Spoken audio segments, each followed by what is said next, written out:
Hey everyone, welcome back to the Errant Venture. My name is Steve, and today we are going to talk about Omega from the Bad Batch.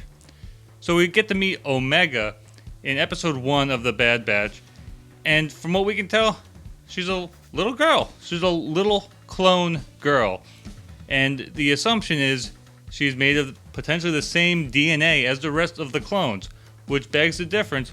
Why is she so different from the rest of the clones? The big example is she is a she when all of the other clones that at least we know about are all male.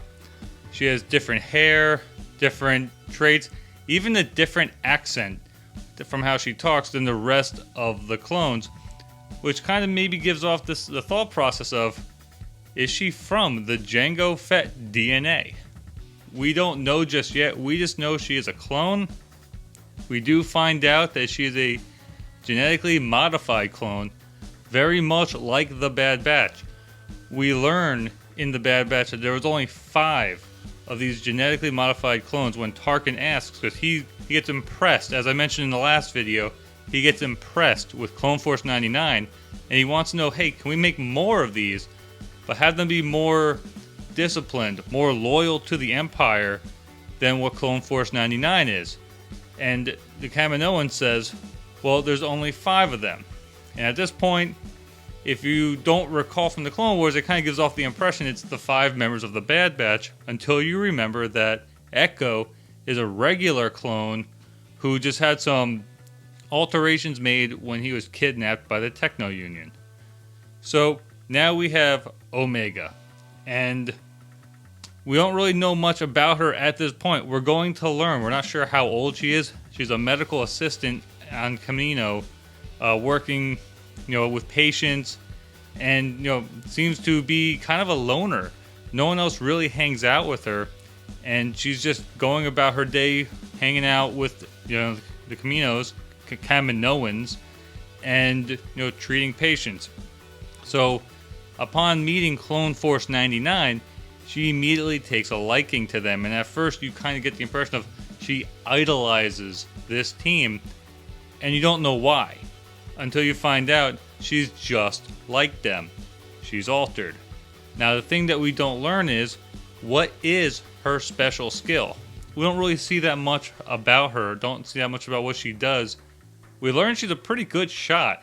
On her first time shooting a blaster, she essentially hits Crosshair right in the gun. She saves Hunter's lives and is able to help them get away from the Empire and flee. They would all be captured if it wasn't for her and that one very good placed shot.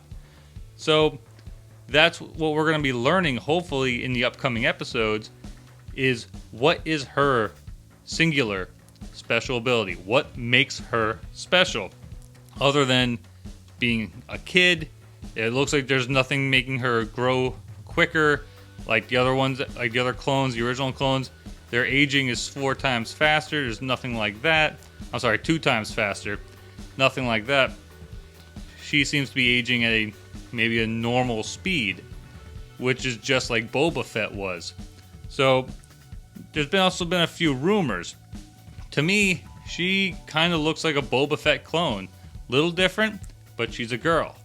She has kind of the similar hair that Boba Fett had when you see him in the Clone Wars, and that would imply to me that somehow they made a female, and that right there could be her alteration. But there's other rumors. Could she be the first clone of Palpatine? There's a picture of Palpatine on Naboo in episode 1, and you can argue that there's some similarities there. Either way, it's going to be explained. We know that Palpatine will eventually start experimenting with clones, so it's definitely can be seen as some foreshadowing of what is to come. And that would also help make sense of the rise of Skywalker, and essentially the entire sequel trilogy, which is supposed to be orchestrated by Palpatine, even though he dies at the end of Return of the Jedi. So it will be interesting to see. But then the last thing is, do we think that's the type of life she wants? She's a clone. Does she want the clone life? She had an opportunity to go with Cut and his family. They have 2 kids. She wouldn't be the only one.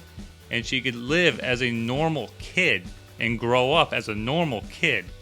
Instead, she chooses to run away from them, go back to the Bad Batch. We do see throughout episode 1-2 that she has grown a liking to Hunter. And Hunter appears to be kind of stepping into that father position. You can see him kind of going to Cut for advice on raising kids and going to Cut's wife for advice on kids and learning. And he might very well step into that father figure role for Omega. It's going to be interesting to see. We don't have a lot of information yet. There's going to be more coming, and I'm excited for it. I'm just very twitchy. I want to see more Bad Batch. I'm so excited about it. So that's where we're going to leave off for on this episode. Just a quick episode to talk about Omega. It's more of a bunch of questions about Omega and a few things that we pointed out.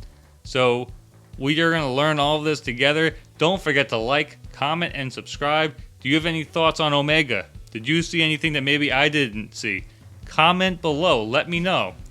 And I'll see you guys on the next one on the Errant Venture.